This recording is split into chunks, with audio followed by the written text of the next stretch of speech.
De la palabra la diputada Elisa Carrión.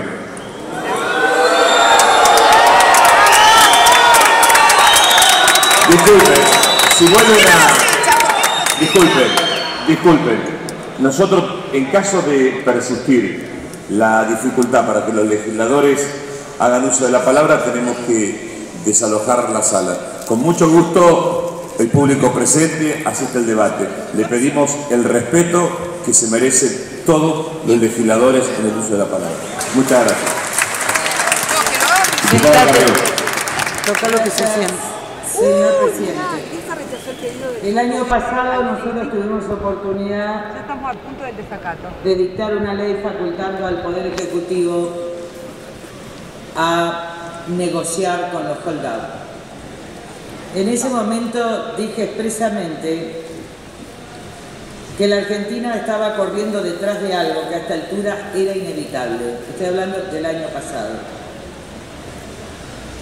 Que yo había estado, señalé, en los Estados Unidos en junio del año pasado, hablando con abogados sobre la posibilidad que salía en todos los diarios en la Argentina de que la Suprema Corte de los Estados Unidos hiciera lugar al recurso extraordinario planteado por la Argentina. Todos me dijeron que era imposible, que había solo un 1% de posibilidades. Y acá es lo que digo. Todo el mundo sabía que el fallo iba a salir y que era muy difícil con la estrategia argentina, la de sus abogados y las manifestaciones políticas que los abogados de los dueños de los bonos presentaban como escritos. No se trataba solo de la declaración de Cristina, sino que ella no podía desconocer que ella era presidente de los argentinos, y sus dichos conformaron un hecho nuevo muy importante en la causa. También dije que todo mi bloque había decidido votar en contra. Entonces presidía Alfonso Prat-Gay, pero que mi conciencia me demandaba abstenerme porque entendía que la cuestión era enormemente compleja y que ustedes tenían un año para resolverla de manera creativa, porque si no íbamos a estar en junio de este año en un momento muy difícil para la Argentina. Segunda cuestión, seguí paso a paso desde el 30 de junio, todos los días las negociaciones. Los dichos de Kicillof, pero en paralelo a las negociaciones de Capitanich. A tal punto que obran en mi inserción las dos cartas documentos que tuve que mandar a Fábrega. Porque un martes a la noche, el jefe de gabinete convocó en Puerto Madero a una reunión a los principales banqueros de la Argentina, entre ellos Horaldo Brito. No. Esa noche, Horaldo. Pobre Horaldo era mi amigo. Jorge Brito. En esa reunión estuvieron grandes empresarios y la mayoría de los bancos en la Argentina, incluso creo que estuvo Frigerio por el Banco Ciudad. Alguien me avisó que la negociación era la siguiente: 100 millones ponía Brito, 100 millones tenían que poner los otros bancos y 400 millones iba a poner Cedesa, que es el fondo de garantía de los depósitos que pagan los ahorristas. Esa mañana intimé a Fábrega para que no toquen los fondos de Cedesa. Y este hecho fue escandaloso. Iban a entregar la Argentina e iban a pagar con los fondos de garantía de los ahorristas. Este hecho fue expresamente reconocido por Kicillof y por la señora Presidente el lunes posterior. Después intervino el JP Morgan. A uno le puede gustar o no gustar el JP Morgan. De hecho, nosotros lo tenemos, la única investigación de deuda que tiene esta Cámara la hicimos en la Comisión de Lavado. Pero el JP Morgan son los Estados Unidos. Cuando estaba todo arreglado, se entrevistaron con Kicillof un miércoles. Y al otro día la Argentina demandó ante el Tribunal de la Haya a los Estados Unidos. Es decir, que la voluntad de Cristina Kirchner y de Kicillof fue romper toda posibilidad de acuerdo. En consecuencia, voy a ir a esto. ¿Se está queriendo arreglar o se está queriendo romper? Y este es el metadiscurso. Cristina Kirchner quiere romper. ¿Se sabía que algo había que hacer con los holdouts desde el año 2006? Sí. ¿Sabe lo que decía Ann Kruger, presidenta del Fondo Monetario en el 2006? Lo mismo que la Argentina pide hoy a Naciones Unidas, que había que crear un convenio multilateral para evitar los holdouts. ¿Sabe lo que decían de Kruger? Que era un buitre. Miren, si hubiéramos iniciado ahí en el 2006 este procedimiento ante Naciones Unidas, no tendríamos los problemas con los holdouts, porque efectivamente se hubiera dictado el convenio multilateral propuesto por el Fondo Monetario Internacional. ¿Cuánto se pagó al Fondo Monetario Internacional? 10.000 millones de dólares cash. ¿Para qué? Para desendeudarse. ¿Y no hubieran servido esos fondos hoy? ¿No se sabía en el 2005 que íbamos a tener problemas de energía y que hoy las reservas del Banco Central están comprometidas casi en su totalidad por la importación de gas? Pero no solo eso, señor presidente, llegó el día 30 de junio y se dijo que no se iba a pagar. Con el mismo capricho que dijeron no vamos a pagar al Club de París cuando había reservas y terminamos pagando 3.000 millones de dólares de punitorios. Como se dijo que íbamos a investigar el vaciamiento de YPF, donde yo tengo la denuncia hecha desde el 2006 y se terminó pagando 10.000 millones de dólares, que es lo que vale toda la empresa. ¿Por qué entonces no se trató de encontrar una salida? Porque no se quería.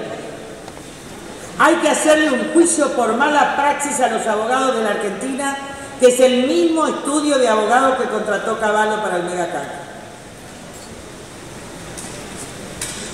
Y la verdad, señor presidente, que lo que tenemos que elegir hoy es, si entramos en un default parcial, por ejemplo, no pagar en fecha los 200 millones de septiembre y pagarlos en enero, cuando vence la cláusula Rufo, o si tenemos que desacatar el fallo de Grecia. Y algunos dicen algo hay que hacer. Yo le digo, después de todo el desastre hecho, a lo mejor que hay que hacer es no hacer nada hasta enero. Porque el precio de un desacato, ¿qué es lo que se quiere acá? Dos cosas, pero clarísimas.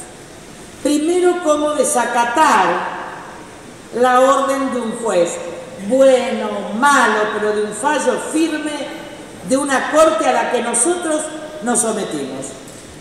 Segundo, no es el caso Clarence, que ya está fallado por la corte, en la declaración de orden público lo que le interesa al gobierno.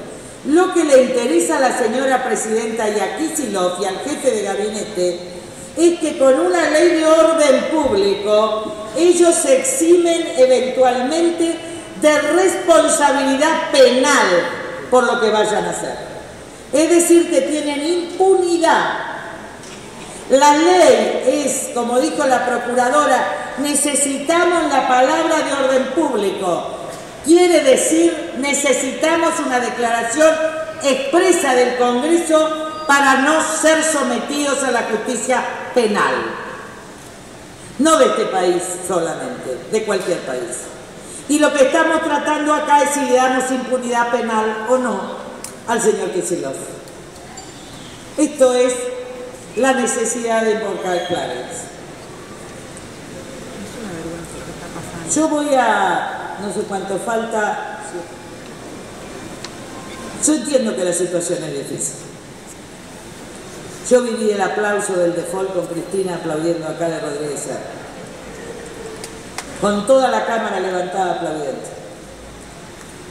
Y no es que yo quisiera pagar la deuda, pero porque en ese momento también decía que el hambre del pueblo exigía tomar las reservas si era necesario, tomar la recaudación, pero no estamos en esa situación. Giorgio Agamben un famoso filósofo italiano que nadie puede decir que es de derecho, que escribió Estado de excepción, escribió hace poco El misterio del mal. Y en realidad estaba hablando de las democracias, estaba hablando de la renuncia de Benedicto, de lo que significaban. Y decía que Benedicto había hecho ese gesto de renuncia en el mismo lugar del Papa anterior, porque no podía enfrentar el mal radical de la Iglesia, que era la anomia. ¿Y qué dice Giorgio Agamben de la anomia? Dice que a Benedicto le gustaba aquel teólogo hereje llamado Ticonio, que en el siglo V después de Cristo escribió en un debate donde se decía que la Iglesia estaba al bien y el mundo era al mal, etc., donde incluso San Agustín dice esto en La Ciudad de Dios. Él dice que para Ticonio el mal crecía en todos lados y que crecía siempre. ¿Y qué era el mal? La anomia. ¿Y qué es la anomia? Hombres y mujeres sin ley. Nosotros, señor presidente, estamos hace demasiados años en la anomia, es decir, hace demasiados años fuera de la ley. Y esta ley es fuera de la ley. Y no es que con esto yo esté avalando el fallo, estoy diciendo, la situación es difícil. Yo, si fuera presidente, hubiera dado una caución para cumplir después de enero, o en esta situación aún no hubiera hecho nada hasta enero. Hasta enero. Porque una cosa es incurrir en un default y otra cosa es desacatar un determinado sistema jurídico. Y voy a terminar, quedan 4 minutos diciéndole algo y diciéndonos algo que yo recuerdo muy bien, que es el Critón de Platón. Y ahí, en el diálogo entre Critón y Platón, entre Critón y Sócrates, Sócrates había sido condenado por una sentencia injusta y condenado a la cicuta. Y Critón le dice: yo pago y soborno a los carceleros para que vos puedas vivir frente a esta sentencia tan injusta.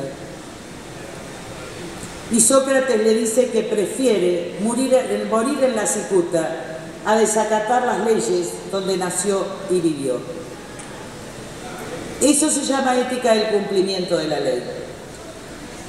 Y una ley de impunidad no es ley. Y una ley que agrava la cuestión es peor. Y es cierto lo de Naciones Unidas, pero lo que no se dice es que lo que se va a aprobar es para discutir durante la sesión que empieza el 18 de septiembre y termina en septiembre del año que viene. Y que ahí ese convenio va a tener que dar la intervención al fondo porque forma parte de Naciones Unidas. Por eso no hicieron este procedimiento antes. Y en buena hora que así sea. Pero lo cierto es que va a tener que intervenir el Fondo Monetario Internacional en cualquier convenio para decir si un país realmente debe o no. Nosotros, la coalición cívica, solo nuestro partido, no va a estar en la votación. Yo no quiero votar en contra. No quiero. Yo ya viví. Yo no quiero. Y me abstuve la vez pasada. Y no quiero estar cuando se aplauda esto. Decidí como acto político y decidimos no estar cuando esto se aplauda. Cuando me abstuve en el acuerdo con Irán, cuando voté en contra en el acuerdo con Irán, me tuve que retirar del asco que me dio el aplauso. Yo a ese asco no vuelvo, señor presidente, porque ustedes no tienen derecho a hacernos pasar vergüenza todos los días de su vida. Silencio. Gracias. Silencio. Silencio. Silencio. Se le pide al público silencio y respeto. Silencio. Tiene uso de la palabra el diputado Carlos Keller.